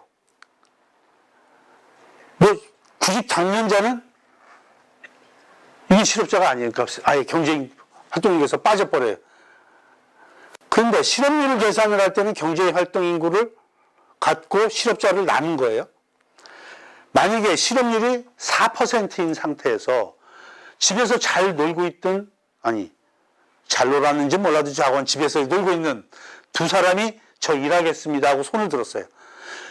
손을 드는 순간 이 사람은 구직자가 되는 거죠. 물론 4주간 구직 활동을 해야 되겠죠. 그러면 4%에서 두 사람이 일하겠다고 손을 들면 100분의 4가 102분의 6이 되죠. 실업자가 2명이 늘어나고 경제활동 인구가 집에 있던 비경제활동 인구가 2이 늘어나갖고 102분의 6이 돼요. 100분의 4는 4%가 맞는데 102분의 6은 거의 6%죠. 그러니까 실업률이 높은 이유는 한마디로 얘기하면 일하겠다고 손들어서 그래요. 그 왜 일하겠다고 손을 드느냐. 인천의 노동시장의 구성이 임금 근로자 비율이 전국보다 높다고 그랬잖아요. 임금 근로자의 특징은 일자리를 잃으면 쉬어요. 계속 일하겠다고 해야 되지요. 비상용직, 임시 근로자를 포함해서 이 비율이 전국보다 5%가 높아요. 이 사람들은 진짜 집에서 쉬면 잘못하면 밥 굶는 사람들이에요. 그러니까 이 사람들 적극적으로 일자리를 찾을 수밖에 없어요. 거기에다가 여성 참가율 자체가 높아요. 그러니까 여성은 이직률이 다른 데보다 높아요. 이직이 되면 바로 손을 들어야 돼요. 그러니까 이게 구직단념을 할 수가 없게 만드는 요소예요. 그러니까 계속 일자리를 찾게 되는 실업률을 높이는 이유가 되죠. 기본적으로 베이스가. 거기에다가 인천의 또 실업률을 높이는 어떻게 생각하면 인천으로서는 좀 억울한 게 뭐냐면 인천에는 그 3D 업종이 많아요. 3D 업종의 특징은 자주 사람이 바뀌어요. 이직률이 높아요. 힘드니까. 그런데 이직률이 높은 지역은 특이한 현상이 생기는 게 뭐냐면 애지간해서는 취직하기 어려운 노동시장에서 경쟁력이 상대적으로 떨어지는 사람들이 많이 모여요. 왜? 많이 잘리니까 거기에 가서 줄을 서야 취직이 될 가능성이 높은 거예요. 이런 사람들이 어떤 사람들이냐? 지금 현재로서는 외국인 근로자, 북한에서 오신 분들, 이런 분들. 그러니까 이런 분들이 인천에 눈에 많이 띄는 이유가 그런 이유 중에 하나예요. 3지 업종이 많고. 또 하나 이유는 뭐냐? 인천은 도로가 사방으로 이렇게 나 있어갖고 인천을 바둑판 모양으로 조각조각 잘라놓은 특징이에요. 그러면서 내부 순환도로가 없어요. 그래서 강화에서 남동공단에 취직이 되면 출근할 수 있어요? 이 순환도로가 있으면 이렇게 돌아서 올 텐데 인천의 순환도로는 서울의 교통체증을 방지하기 위한 거예요. 그러니까 이렇게 돌아서 내려가고 외곽순환도로 뭐 이게 다 인천하고 별 관계 없어요. 광역시 중에 순환도로가 없는데 한번 따져보세요. 대구, 부산, 광주 이런 데 다 순환도로가 있어요. 인천은 없어요. 그래서 이걸 만들면 소위 도시 혼잡 비용이 훨씬 줄어들면서 취업을 원활하게 해줄 수 있는 거예요. 이걸 방해하니까 실업률이 높이는, 그래서 도시 혼잡 비용이 실업률을 높이는 요인으로 작용을 하는 거예요. 그 다음에 아까 얘기했던 자영업자, 좀 이따 다시 한번 더 설명을 드리겠지만 자영업자가 구조적으로 자영업자 비중이 낮으니까 실업을 흡수를 할 그 베이스가 작아지는 거죠. 그러니까 자영업자 시장 자체가 크면 애지간히 실업이 생겨도 그 시장으로 뛰어들면 되는데 여기는 그게 작으니까 그 실업자를 흡수하지 못하는 문제가 있다. 그 다음에 요즘에 들어와서 특히 많이 생기는 문제인데 인천의 교통망이 점점 좋아져요. 어디로 가는 교통망이 좋아지냐? 인천 안에서 돌아다니는 그거보다도 서울, 경기로 가는 교통망이 좋아지는 거예요. 그러니까 서울에서 직장을 잃었다. 그러면 이 사람은 주민등록이 서울에 있으니까 서울의 실업자를 잡힐 거 아니에요. 근데 이 사람이 가만히 생각을 해보고 망부천이 아니더라도 일단 교통이 편한 데로 가갖고 서울에 일자리를 구해봐야 되겠다. 해갖고 1호선 전철이든지 고속도로든지를 타고 집값이 싼 쪽으로, 생활비가 싼 쪽으로 온단 말이죠. 그렇게 해서 찾아오는 게 근교에서 제일 교통이 좋은 인천으로, 또 도시화가 제일 잘 되어 있는 인천으로 오는 거예요. 그러면 서울에 주민등록을 두고 실업자였던 사람이 인천으로 주민등록 옮겨갖고 실업자가 되면 인천 실업률은, 인천은 뭐라고 안 했는데 괜히 실업률이 늘어나잖아요. 그래서 좀 속상하지만 인천이 잘 보듬고 있었는데 이 사람이 취직자를 구했네? 그러면서 여기서 출퇴근하면 여기 취업자가 될 거 아니에요. 도로 가. 뭐야, 취업되면 가고. 이게 수도권에서 빈번하게 일어나는 일이에요. 그래서 서울에서 취업이 안 되면 인천으로 마구 몰려오는 거예요. 그러니까 서울 실업률과 인천 실업률이 이게 왔다 갔다 하면서 서로 영향을 줘요. 특히 청년 실업률이, 서울에서 실업률이 높아지면 인천의 청년들이 서울 취업을 못하니까 가만히 있는 거예요. 그러니까 그래서 사드 사태가 났는데 서울의 취업률이 떨어졌는데 인천은 외국 사람은 원래 오지도 않았는데 인천의 청년 실업률이 팍 올라가는 거예요. 그러니까 이게 잘 분간이 안 되는 거죠. 그래서 이렇게 생각하면 수도권, 그러니까 일자리위원회는 수도권위원회를 따로 만들어야 돼요. 그러니까 공동으로 해야 같이 이게 왔다 갔다 하지, 인천만 혼자 해결을 할 수가 없고, 또 인천에서 억울한 게 예산 들여서 실업자 대책을 해놓으면 서울 친구들이 와서 혜택을 받고 가버리네. 속상하잖아요. 이런 게 인천의 실업률을 높이는 또 중요한 이유가 된다. 그래서 실업률이 늘 높고 고용률이 높은 거는 물론 취직도 많이 하기는 하지만은 인천의 노령 인구와 여성층의 인구가 굉장히 활발한 거예요. 그러니까 아까도 봤지만 노령 인구가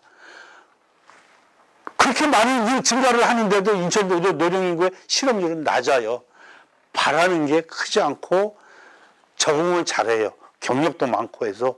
그래서 이 노령자들이 열심히 취직을 하는 게 고용률을 높이게 되는 거고, 그 다음에 우리 제조 공단이든지 이런 데서 큰 기업들이 빠져나가고 그 자리를 영세한 그 소규모 그 노동 집약적인 제조업체들이 들어오면서 이게 고용 흡수를 상당히 많이 하는 거예요. 특히 임시직 위주로 해서. 그러니까 이게 고용 구조를 높이게 되고, 서비스가 제조업이 주면서 서비스업이 늘어나니까 여기도 고용 흡수를 많이 하게 되고, 무엇보다도 상대적으로 저임금의 노임 수준이 어느 정도는 받아들여지면서 취직이 훨씬 많이 되는, 그래서 노동률과 그렇죠, 고용률과 실업률이 동시에 높아지는 특이한 구조를 갖고 있다라는 얘기죠.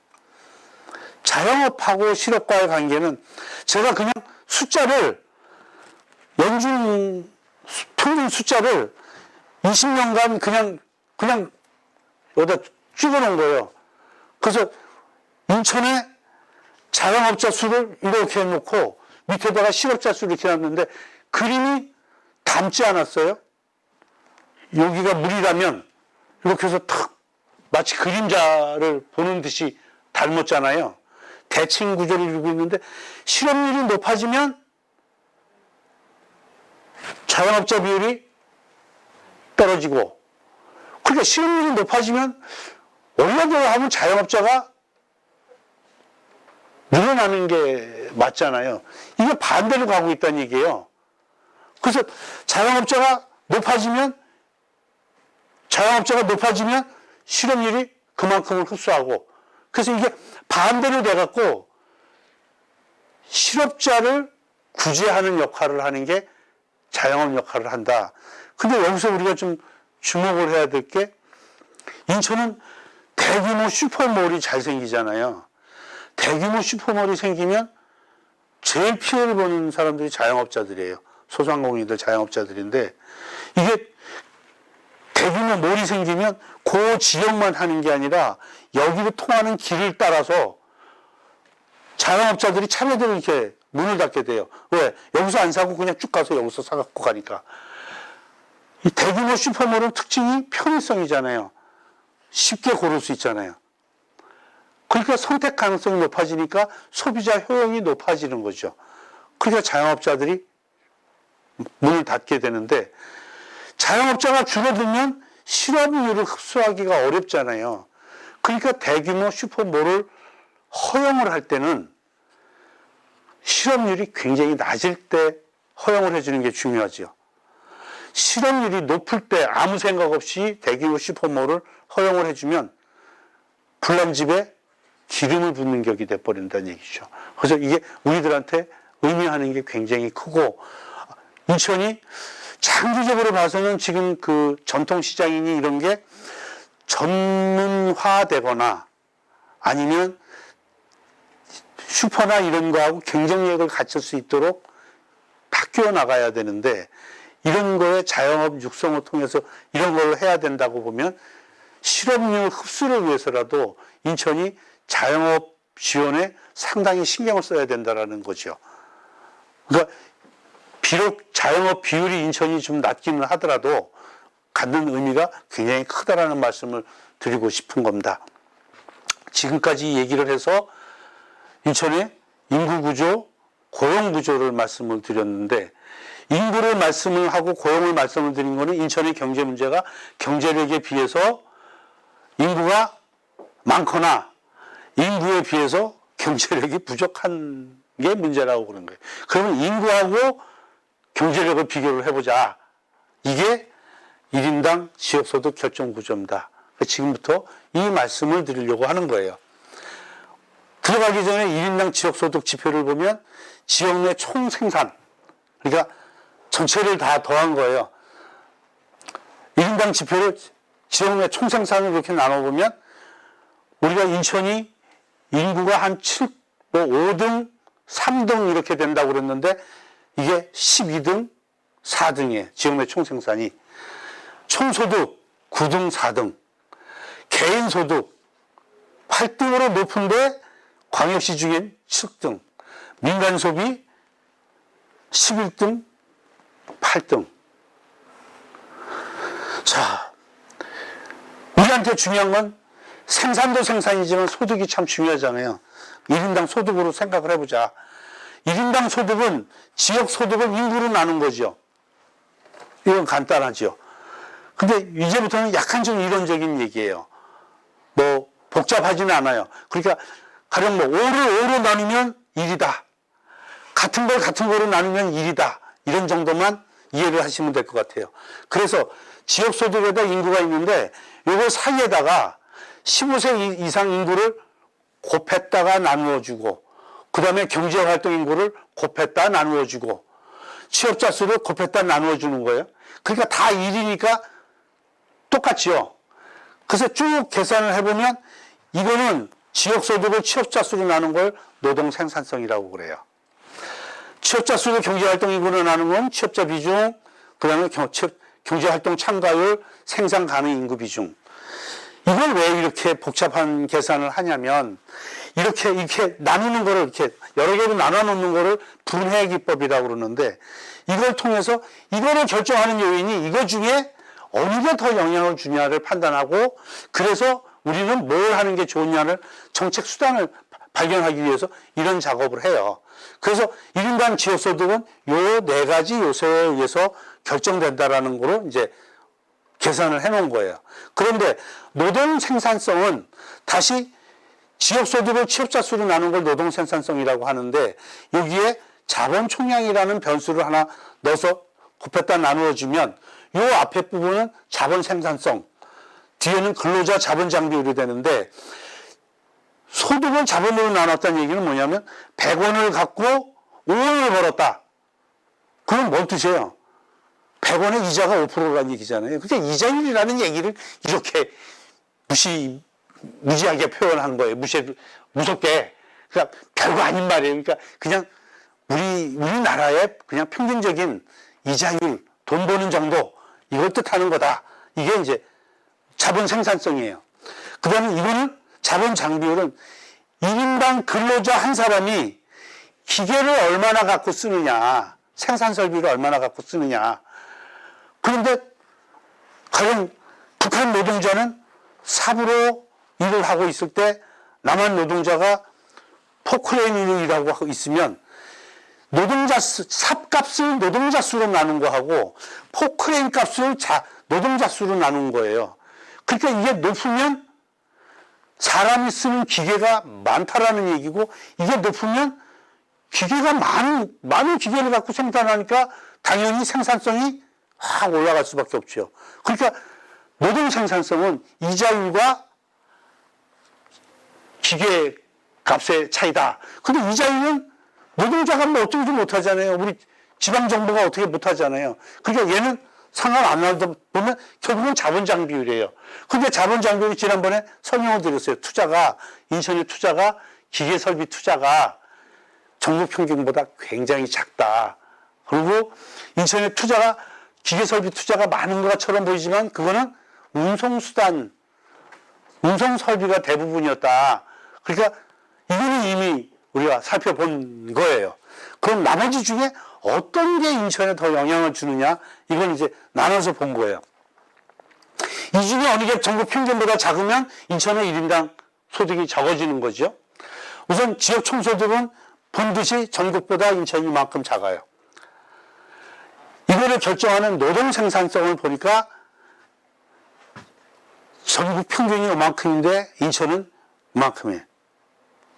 굉장히 작지요? 그러니까 얘는 문제예요. 이미 말씀을 드렸어요. 노동 생산성이 낮은 거는 1인당 자본 장비율이 떨어지는 거, 즉 기계 투자를 안 하고 있는 게 문제다. 그거예요.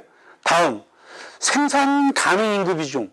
아까 생산 가능 인구는 인천이 노인네까지 합치면 조금 전국 평균보다 낮았어요. 그러니까 낮았지만 거의 붙어 있어요. 전국 평균하고.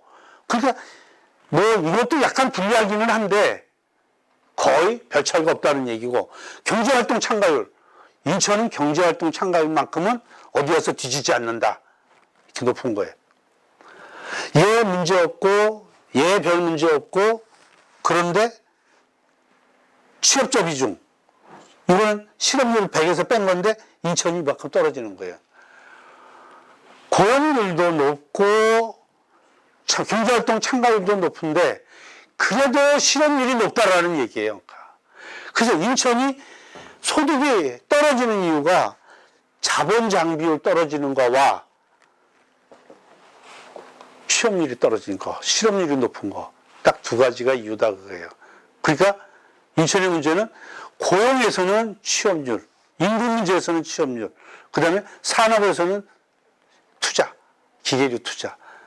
요거가 가장 큰 핵심적인 문제라는 거를 여기서 말씀을 드리는 거예요. 자, 이렇게 해서 사람에 관한 얘기를 쭉 말씀을 드렸어요. 그랬더니 지금까지 말씀드린 건 재작년 숫자 갖고 말씀을 드렸잖아요. 그럼 요즘은 어떻게 되느냐? 이게 이제 질문이. 그래서 거기다가 인구가 줄어든다고 그러는데 인구가 줄어들면 실업은 어떻게 되는 거냐? 이 문제를 같이 질문을. 우선 최근에 고용 상황을 분기별로 봤어요. 그러니까 분기 평균으로 본 거죠. 그래갖고 각 분기가 전년 동기 대비 어떻게 바뀌었느냐를 비교를 한 거예요. 인구는 이상 없이 계속 증가를 해왔어요. 많은 건 아니지만 증가를 해왔어요. 그런데 경제활동 인구가 늘었는데도 불구하고 경제활동 인구가 줄어든 거예요. 이때가 코로나 시작됐고 한참 이제 잡혔다가 어느 정도 안정됐다가 다시 이제 내려가긴 그런 상황인데 코로나 움직임에 따라서 경제활동 인구가 이렇게 줄어든 거예요. 그러니까 인구가 늘었는데 경제활동 인구가 줄어들려면 이거 두 개 합친 만큼이 비경제활동 인구가 늘어나는 거죠. 그러니까 코로나를 사람이 못 움직이는데 뭘 어떻게 해요. 그러니까 집에서 쉬어야지 그냥. 그래서 이렇게 비경제활동 인구가 늘어난 거예요. 인천의 실업자가 보통은 8만에서 6만 4천 이런 정도 수준이에요. 그런데 비경제활동 인구가 3만 4만 명이 왔다 갔다 하는 거예요. 실업자의 절반 정도가 왔다 갔다 하는 거예요. 그러니까 만약에 이 사람이 일하겠다고 손을 들었으면 다 실업자에 더해졌어야죠. 그러면 실업률이 무진장 올라갔어야 되는데 지금 실업률이 이때 한참일 때 0.3% 전년 동기 대비 올라간 거 외에는 실업률이 안 올라갔어요. 이게 착시예요. 실업률이 안 올라갔어요? 그냥 포기하고 집에 가버리니까. 이걸 갖다가 취업을 잘 했다, 코로나에 잘 대처했다, 이렇게 하면 착각이 되는 거죠. 이렇게 되었다라는 얘기 하나 하고요. 그 다음에 취업자들이 일을 하고 있는 모습을 보면 취업자들은 이렇게 5,000명, 3만 명, 16,000명 이렇게 줄었는데 주당 평균 취업 시간이 이렇게 줄었어요. 주당 평균 취업 시간이 왜 줄었나 하고 일하는 시간을 보니까 36시간 이상 일하는 자들, 그러니까 36시간 일하는 사람들은 비교적 정규직이나 제대로 일하는 사람들인데 이 사람들이 이렇게 팍 줄어든 거예요. 그런데 이때는 늘었어요, 갑자기. 이때는 뭐냐면 비교를 할 수가 없어서 내가 보라색으로 아직 좀 이렇게 이상한 색깔로 이렇게 표현했는데 왜? 이때는 추석이 양쪽에 껴갖고 비교가 안 돼요. 그러니까 추석 때는 어떻게 되냐면 15일이 껴있는 주에 몇 시간 일하셨어요? 그러면 추석 때문에 사흘, 나흘 놀고 나면 일주일 일하는 시간이 팍 줄어들잖아요. 그래갖고 이게 갑자기 장기 근로자가 전부 단기 근로자가 돼버릴 수가 있어요. 그러니까 작년은 추석이었는데 올해는 추석 아니다. 그러면 올해 갑자기 장기 근로자가 확 늘어나 버리고 반대로 되면 확 줄어들고 이런 문제가 있어서 이거는 좀 비교하기가 힘든데 이런 기간 중에 보면 단시간 근로자가 확 늘어난 거예요. 그러니까 거기다가 일시휴직자. 일시휴직자, 말이 일시휴직이지. 코로나 기간 중에 일시휴직이면 사실상 이거 실업자나 다름없잖아요. 이 사람들 숫자가, 일시휴직자가 이번이 2만, 3만, 2만 이렇게 늘어난 거예요. 그럼 여기다가 이거 더하면 이게 실업자 수만큼이에요. 그럼 실업 비율이 12%막 이렇게 올라갈 거 아니에요. 근데 알아서 나 실업자 아니야. 나 휴직자야. 나 구직 안 해. 이랬으니까 실업률이 그냥 있는 거지. 이것까지 합치면 엄청나게 높아지는 거죠. 그래서 우리가 코로나 기간 동안에 사실 고용 구조는 눈에 보이지 않게 굉장히 악화가 되어 있었다. 그러니까 속으로 골코 있는 상황이죠. 이거를 지위별로 보면 누가 가장 코로나에 심하게 당했느냐? 자영업자들이에요. 그것도 고용원 있는 자영업자. 나 혼자 먹기도 살기 힘든데 고용원까지 같이 먹고 살려니까 얼마나 힘들어지는 거예요. 거기에다가 남편이랑 같이 일하고 있는데 장사가 안 돼갖고 남편도 놀고 있는데 내가 거기 뭐 하러 나가. 그러니까 무급가족 종사자가 같이 줄어드는 거예요. 코로나의 어려움을 그냥 보여주고 있는 거죠. 임시근로자, 3달짜리 근로자들이 줄어갖고 일용 근로자로 가거나 아예 빠져버린 거예요. 그러니까 여기 줄고 여기 늘었다고 좋아할 일이 아니죠. 이 사람들이 일로 가면 여기가 줄고 여기가 늘어나는 거죠. 그 다음에 관리 전문가, 월급 많이 줘야 되는 거, 그 다음에 판매를 일로 하는 거, 이런 쪽이 다 같이 줄어든 거예요. 그러니까 코로나 기간 중에 우리 취업자들이 얼마만큼 어려움을 겪고 있는지를 보여주고 있다라는 얘기고요. 또 하나의 특징이 연령대별로 보니까 다 줄어요, 이렇게. 그런데 특히 줄어든 게 30에서, 그러니까 30대와 50대. 여기가 이렇게 줄어드는 거예요. 그러니까 40대는 비교적 직장의 핵심 구성 요소가 되어갖고 안정이 되어 있는 반면에 30대는 아직 그러질 못하는 거예요. 그 다음에 50대는 그게 지나가 버린 거죠. 우리 어느 쪽에 속하세요? 눈치 보고 나서 이렇게 우리 그렇게 된다는 얘기고, 업종별로 보면 사람이 움직이는 게 대면 거래가 많은 업종들, 건설, 도소매, 음식, 숙박이 가장 많이 어려움을 겪고 있다라는 얘기로 말씀을 드리겠습니다. 다음은 이제 일부 구조하고 실업과의 문제인데 또 좀 우리가 많이 생각해야 될 부분입니다. 아까도 말씀드렸지만 인천의 실업자는 보통 한 많으면 8만 명, 적으면 한 6만 2천 명, 4천 명 그 정도 돼요.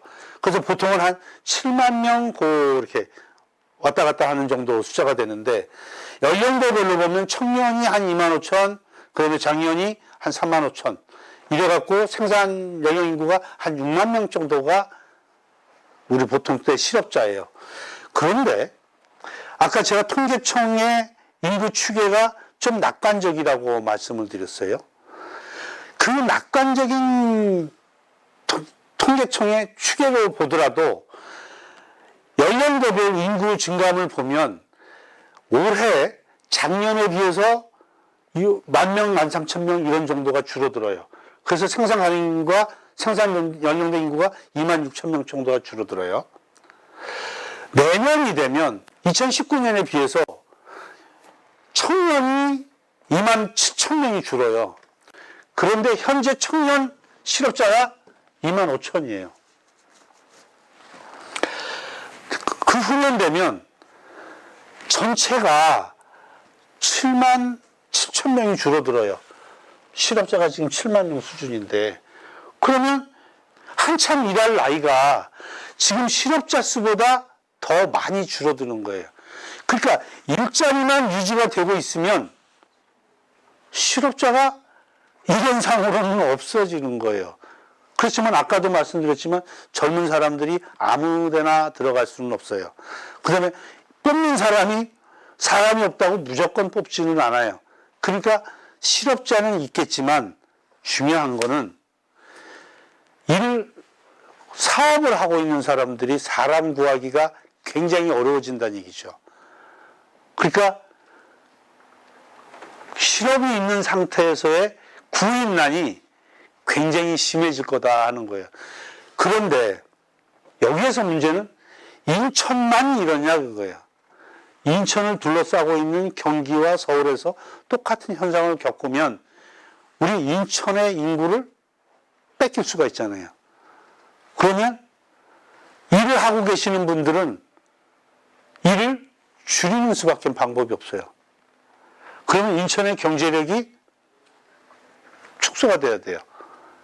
이게 절벽에 따르는 실업 문제가 아니고 인천에 어떻게 보면 위기가 눈앞에 닥치는 거예요. 이게 그 다음에 계속 줄어요.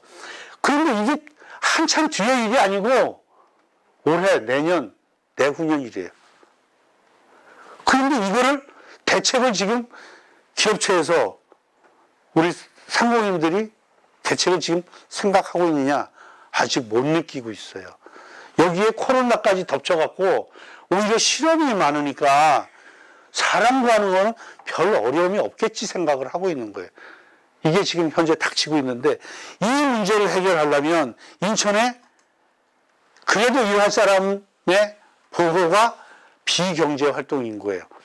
그 비경제 활동 인구도 많아야 좋은 거예요. 그러니까 비경제 활동을 보면 육아, 가사, 통학, 연로, 심신장애, 기타 있는데 여기서 제일 쉽게 빼올 수 있는 사람이 쉬고 있는 사람들, 육아하고 있는 사람들, 가사 듣고 있는 사람들,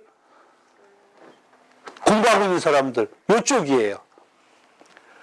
그래서 이쪽에서 빼와야 되는데 이거는 우리가 취업 유인을 굉장히 많이 줘야 된다는 얘기죠.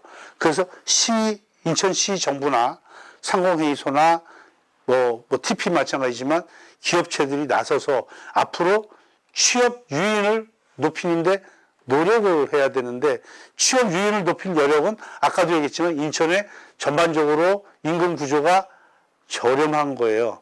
그런데 문제는 생산성이 떨어지는 거예요. 그러니까 기업이 생산성을 한쪽으로는 높이면서 한쪽으로는 사람을 구할 수 있도록 양면에 노력을 하지 않으면 안 된다라는 뜻을 내포하고 있는 거죠. 자, 이렇게 해서 오늘 강의를 모두 마치겠습니다. 고맙습니다. 수고하셨습니다.